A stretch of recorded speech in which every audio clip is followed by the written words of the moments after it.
Good morning to all of you who've gathered throughout the connection to share in your IST and MU seminar.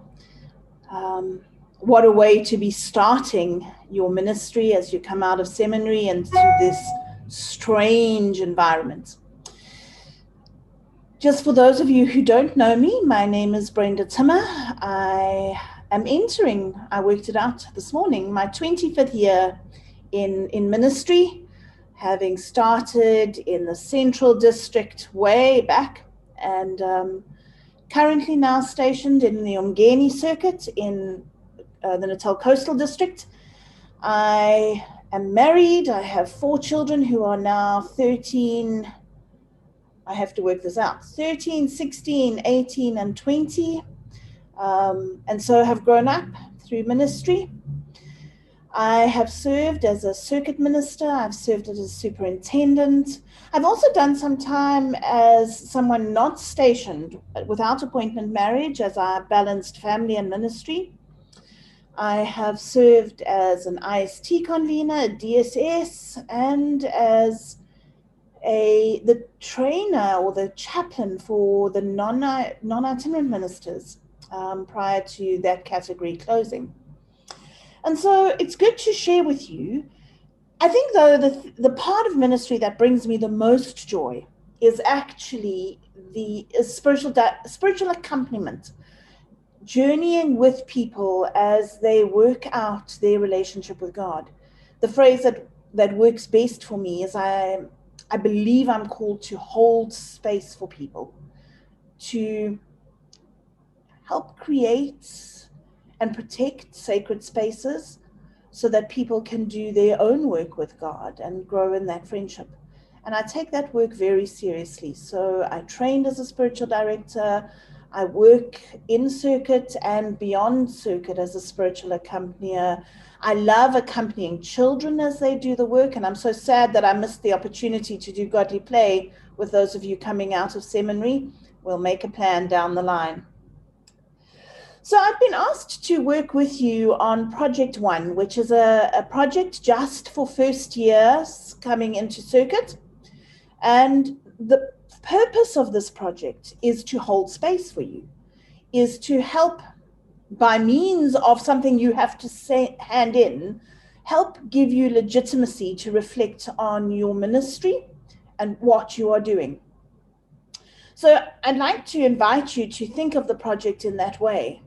This is not an opportunity to make you suffer, but rather by asking you to do this work, we're hoping to give legitimate time and space to reflective work. The danger of circuit ministry is there's always more.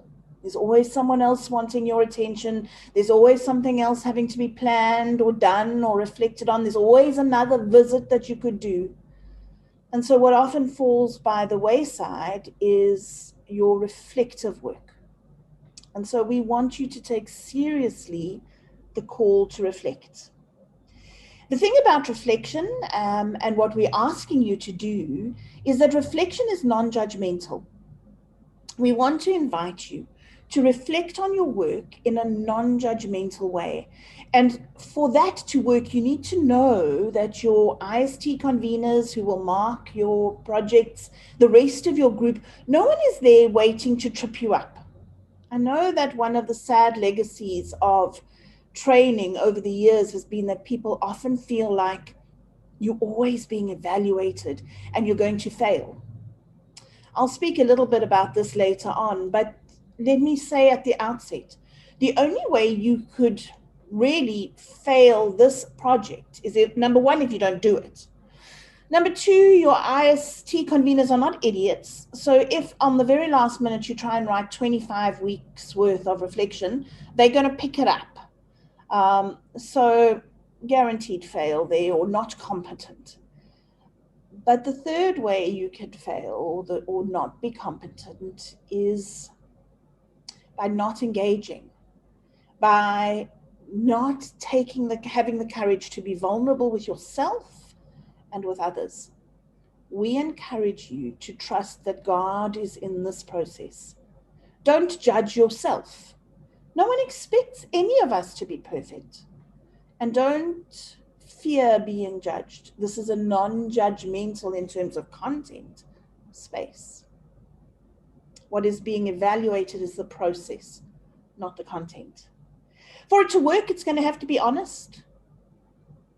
It's going to mean that you have to give your all to not pretending, to being honest with yourself, honest in your journal, and honest with those who support you and will mark you.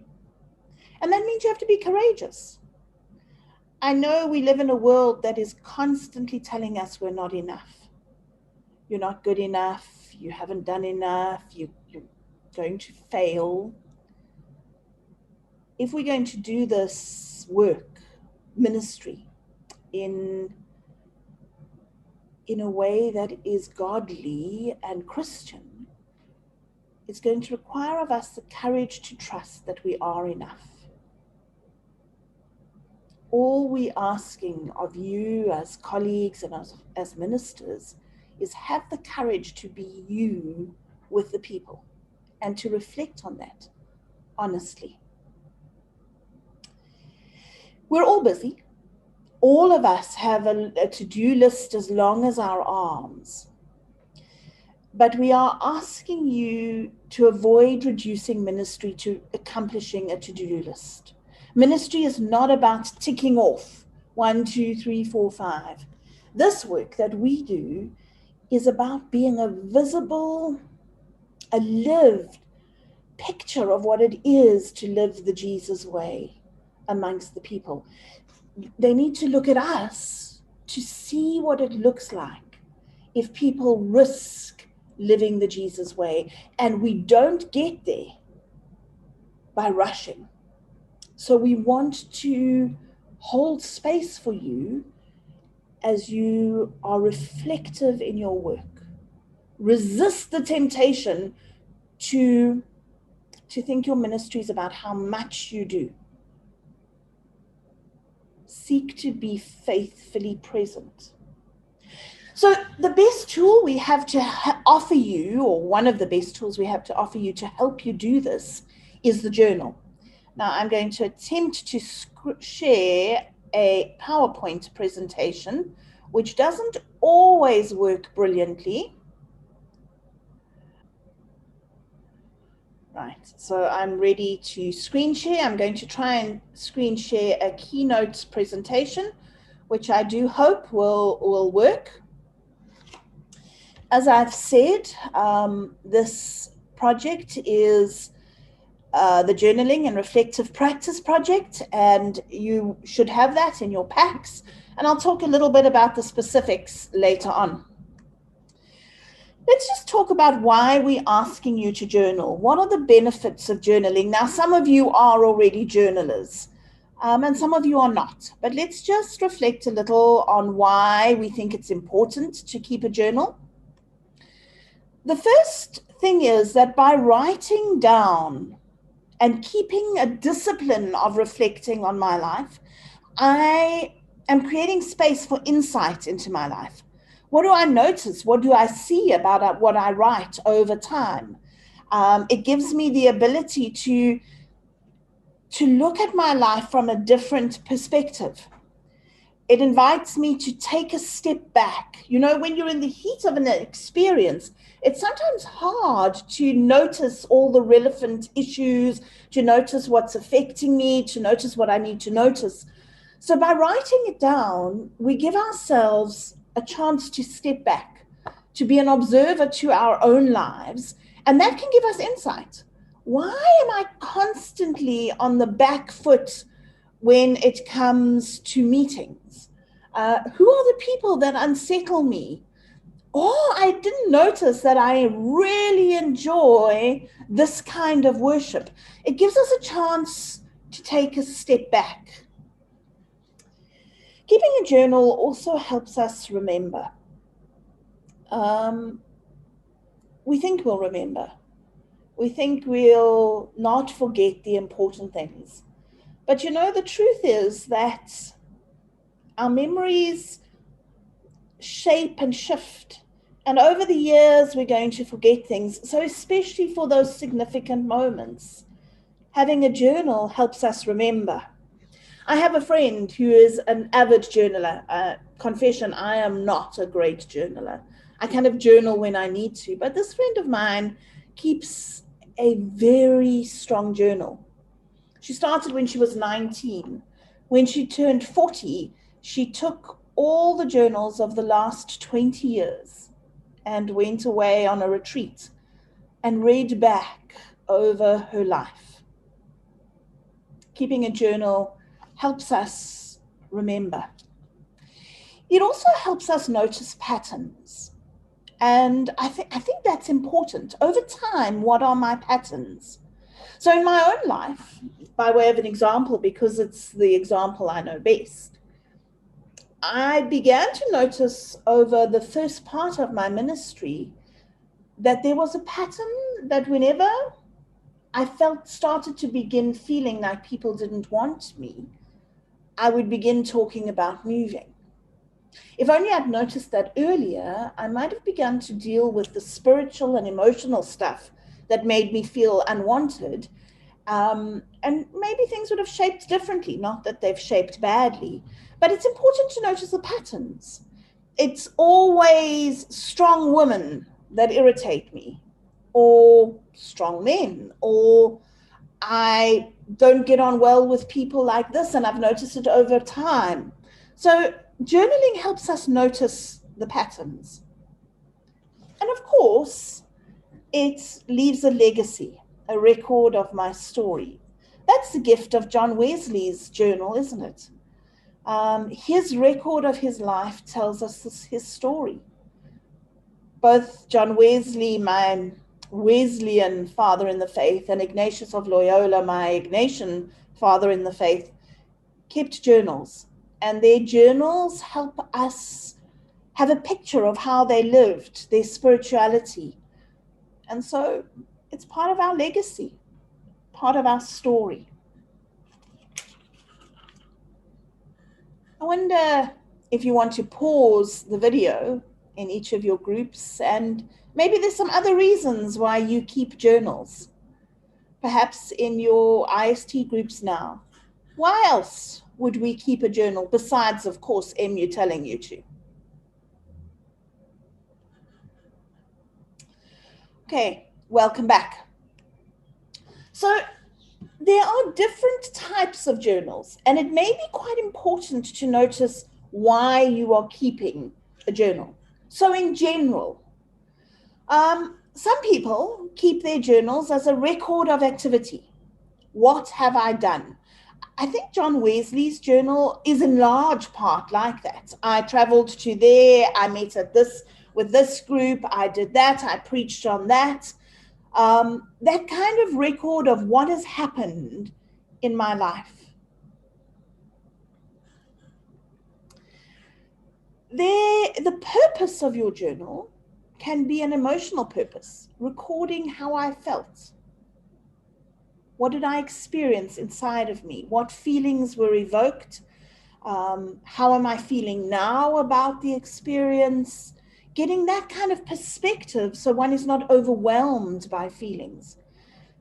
If you battle with anxiety or depression, this is a helpful tool to get those feelings onto paper so that they don't just go round and round and round of you, inside of you, and become overwhelming. As you put them down on paper, you can get a perspective. You can journal with a spiritual perspective, and it may be that you keep a journal particularly to keep track of what is happening in your relationship with God. So questions like, where did I notice God today? How do I feel God calling me? Does God feel far or close? What do I need to notice? That's the broad perspective of a spiritual journal. Some people keep a narrower perspective of that, like an intercessory prayer journal. Today I prayed for this and that, and then coming back and noticing where prayers have been answered. Those are helpful. Some people also keep a scripture reflection journal. This is what was meaningful for me today. This text had meaning. I prefer personally the broader perspective encompassing those other two. That sense of, where is God leading me? Where have I noticed God? What may God be desiring for me today? Some people journal as a creative release. The desire to step into creative ways of thinking. Morning pages is a way of journaling where the first thing you do when you wake up in the morning is write a set number of pages, and there's no editing, no editorializing, no judgment. So you just write. Whatever comes to mind, you write. And the thinking is, and the experience is, that as you do that, your creative perspective, your creative juices begin to flow.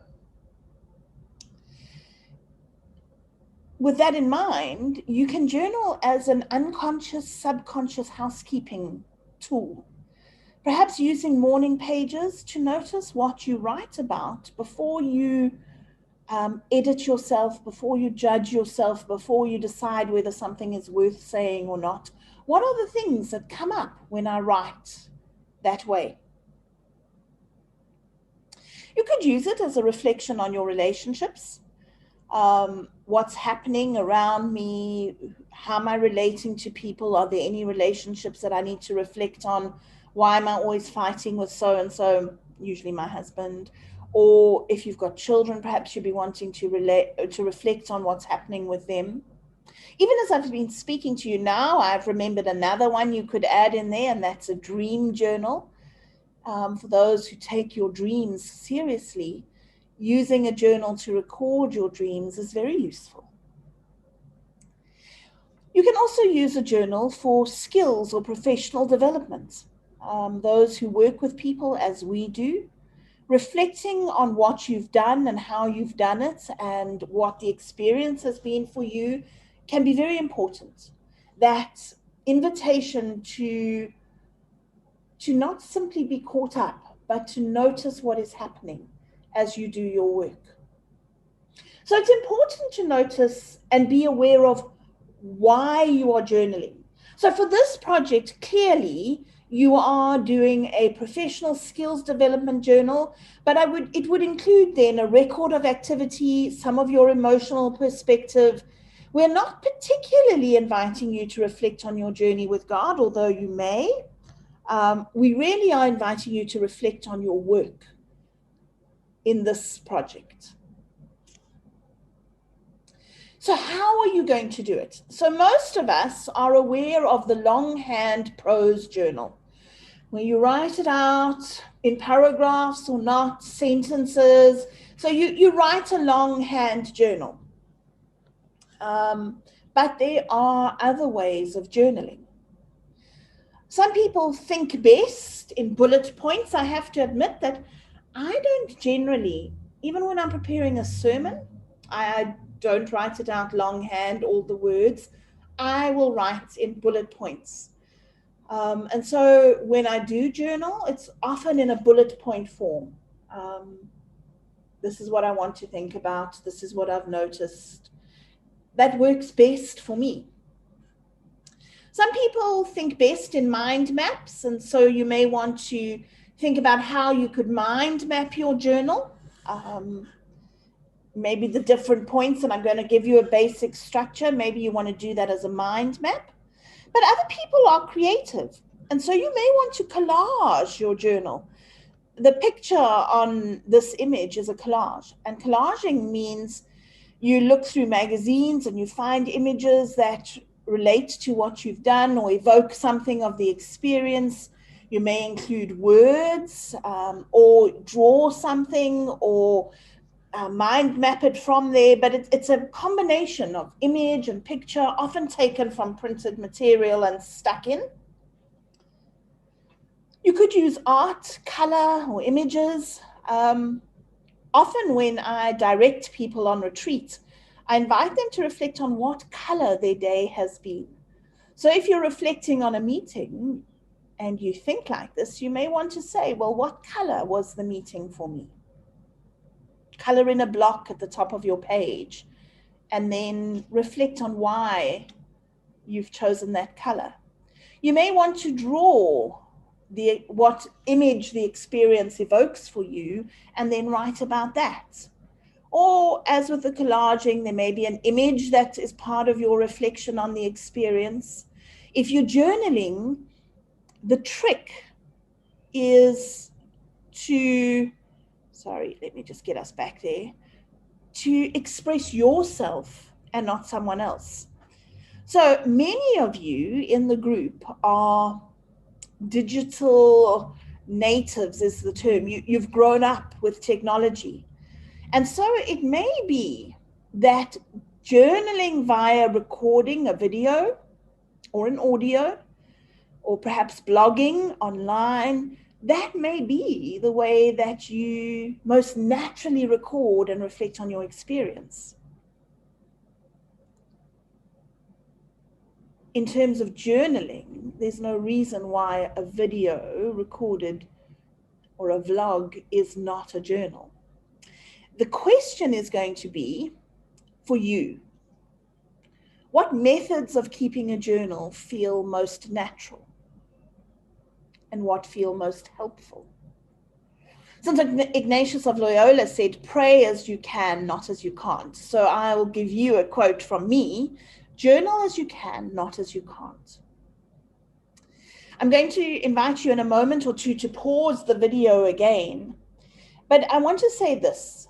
If your expectation is a neatly written page every day or neatly typed every week, and that's not how you think and not what is helpful for you, this journal is going to become a burden.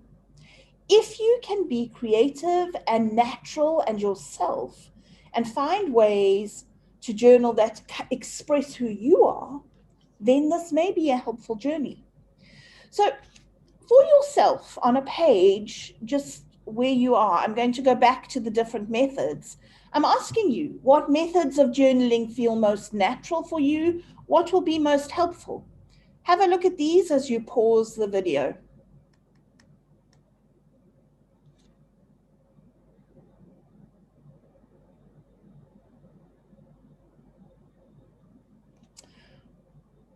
Right, now that you're ready, I would suggest for this journal, which is a professional development journal, a skills development, a practice journal, what I did, I would suggest the following basic structure.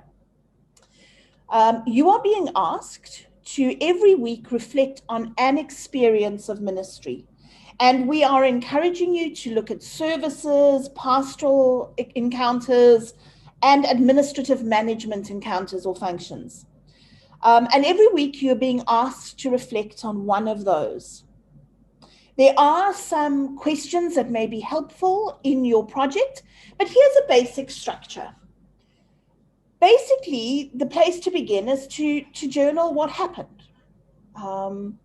What am I reflecting on? How did it go down? I went to visit Mrs. So-and-so, and when I got there, she was still in bed, and we had this conversation, and then we had tea together, and what happened? Then, what do you notice about your own experience and participation in this event? So, what did I do? I told her not to get out of bed. I was quite happy to visit with her in her room. Or I suggested that the family bring her into the lounge because I was uncomfortable going into the bedroom. What did you do? What did you feel? What were your innermost feelings? Particularly at the beginning, you may be feeling very inadequate a lot of the time, and that's good to notice. You may also want to notice the times you feel overconfident and it doesn't help. How did I react or respond to people? Questions that I find useful. Did anyone trigger anything in me, an emotional reaction? Because noticing what triggers me helps me to be more present and less reactive to people. So what do I notice about what I did and experienced in what I'm reflecting on? Then in your journaling, because this is a skills development, professional development journal, note down what went well and what didn't. In this meeting that I'm reflecting on, I became authoritarian and that didn't really work. Or by inviting people to break into buzz groups and just talk two and two together, that really went well. Or it didn't. They just sat and looked at each other. What worked? What didn't? What went well? What didn't? Jot that down.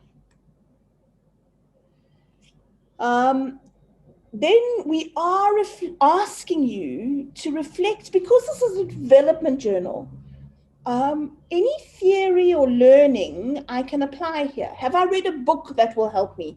Now, in the project, they're only asking for one of these, but I would encourage you to integrate what you've studied with what the work you're doing, so that it's not here is seminary and here is practice, or here are these projects for IST and here is what my day-to-day work is. See if you can find the links.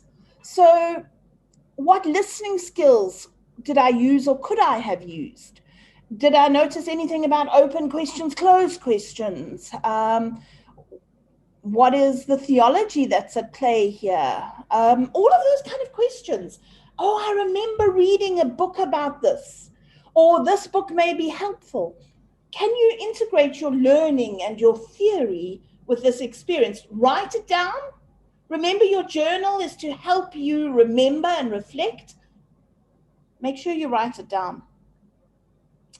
And then you may want to, at the end of your journaling, go, what will I do next time? And here I'm inviting you to notice what went well. I will definitely do this again next time, or that didn't work, I'll change my approach next time. That's a kind of basic structure. What happened? What was my experience of what happened? What went well? What didn't go well? Is there any of theory or learning that I can apply to this experience? What will I do next time?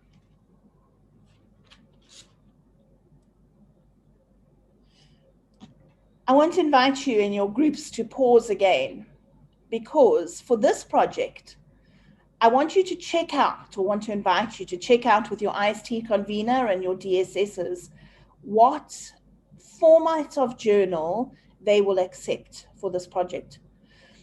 I would encourage them, and they're quite free to ignore me, to be creative and to accept different types, and maybe even to encourage you to try different types. The project does stipulate 1 page every week, but they may agree with you that they'll accept a 10-minute video or a 5-minute video, I'm not sure. And they may need to check out with the director of MU what she's happy with. I will alert her to my subversive question, but just check out what they're expecting from you.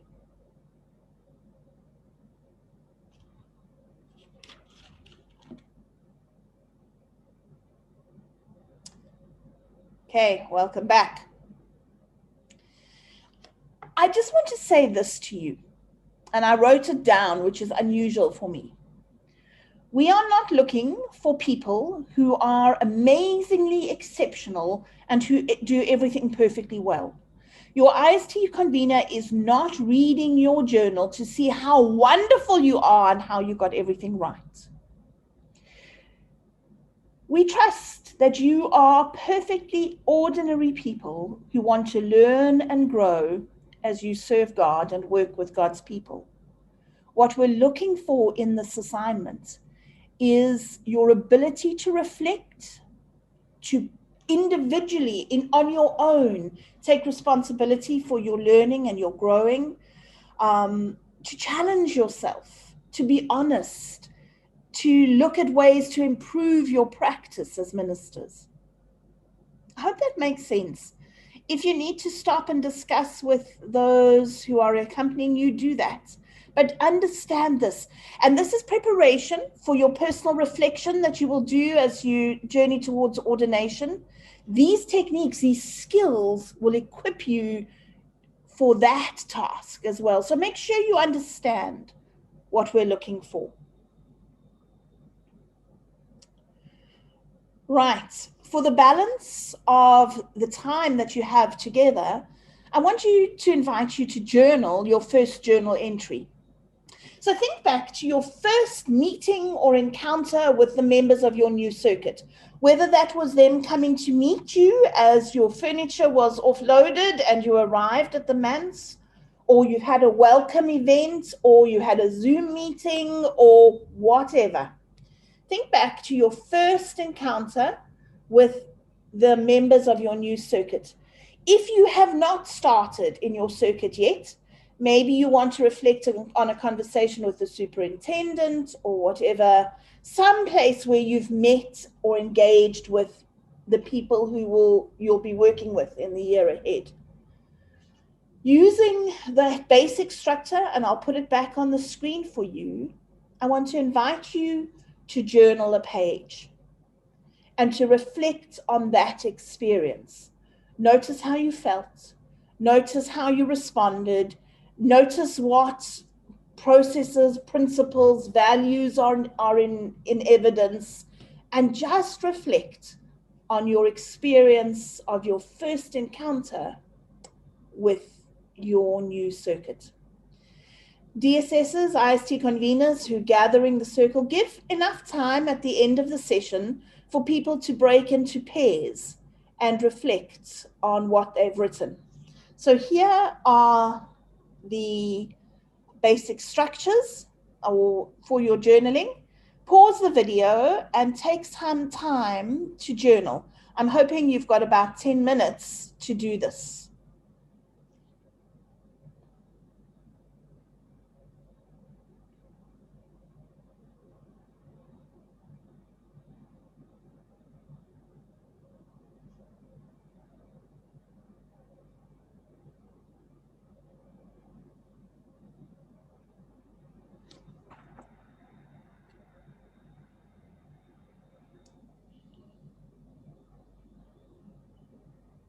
Right.